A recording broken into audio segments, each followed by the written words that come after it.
Hi, I'm Chloe.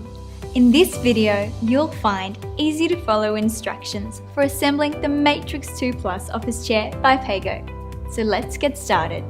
Included in the box are back, seat attached to posture-sure 3-lever mechanism, gas lifter and cover, 5-star base, 5 casters. To start, flip the 5-star base upside down and insert the casters into the holes, pushing down firmly until they click. Turn the base upright and place the gas lifter in the center of the base. Insert base covers over the gas lifter. Now place the seat base and posture-sure 3-lever mechanism onto the gas lifter. Then insert the back into the upright behind the seat.